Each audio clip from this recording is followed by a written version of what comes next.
Devastated Debbie wept as she sat alongside older son Zach, 24, for her first interview since Jay's body was found. Debbie Duncan got a call from cops on the island on the morning of July 15, asking her, Jay's dad Warren and brother Zach, to go to the station. And when they got there, they were told, via a translator, that police had found human remains they believed to be Jay's 29 days after he disappeared on June 17. Bravely speaking to the son, Debbie recalled how she broke down and didn't want to believe the body could be her beloved 19-year-old son. Debbie, 56, said, "We were all sat in a little room and I just screamed. I don't really remember what they were saying. I wanted to see him, but it wasn't possible. I was just in a state. They hadn't formally identified him then. They just said human remains, and we believe it could be Jay. They said they had his bag, his trainers, his shorts, t-shirt. I had to see them to be 100% sure it was him, because I couldn't process it and was in denial. He had been taken to the mortuary up at Santa Cruz." Debbie told how she, Zach, and Warren made the somber journey and hours drive away to the mortuary. But they were heartbreakingly urged not to see Jay's body, which was tragically found in a ravine in northwest Tenerife. Debbie said, "We went there and we just got taken into a room, and it was just a casket. Just a casket with a single rose. And the rose was on top, what they had put there. And I just broke down again and screamed and cried." Devastated Debbie wept as she sat alongside older son Zach, 24, for her first interview since Jay's body and possessions were found in a ravine in the rural Detano National Park on July 15. The grim discovery brought to an end an agonizing 29-day search, which drew worldwide attention and thrust Debbie into a storm that has seen her relentlessly trolled by sick ghouls.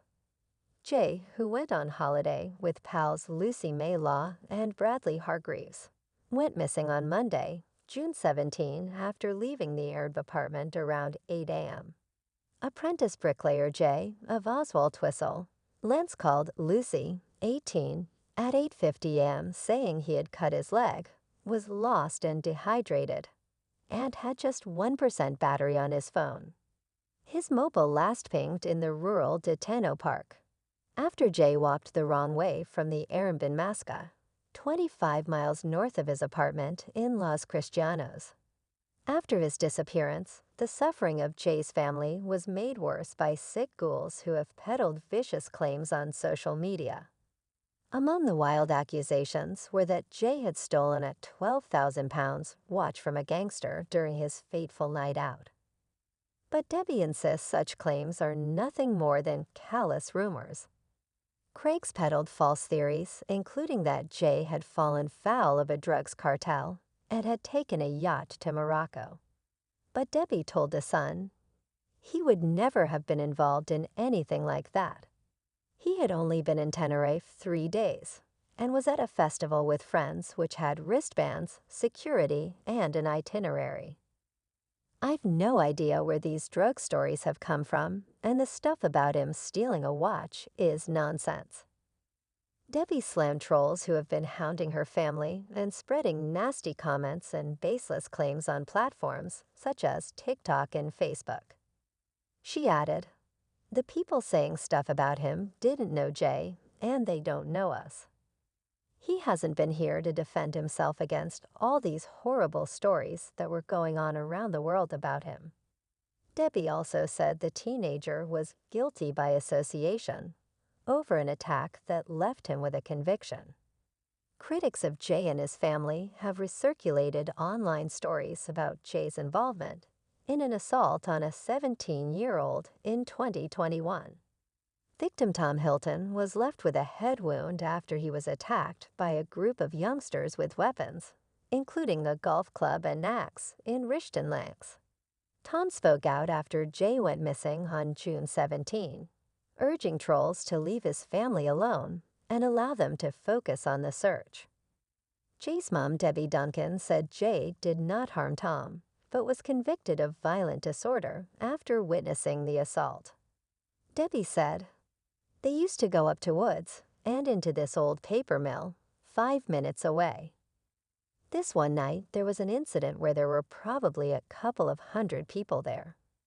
A lad, who was older, got attacked by what he described as 20 kids.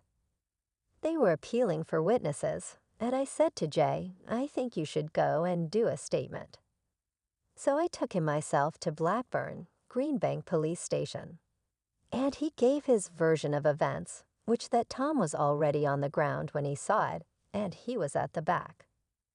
I didn't think anything of it, but the following April, a letter came through saying that Jay was being charged with violent disorder. Jay attended the trial, and Tom stood up in court and said that he didn't remember much about it.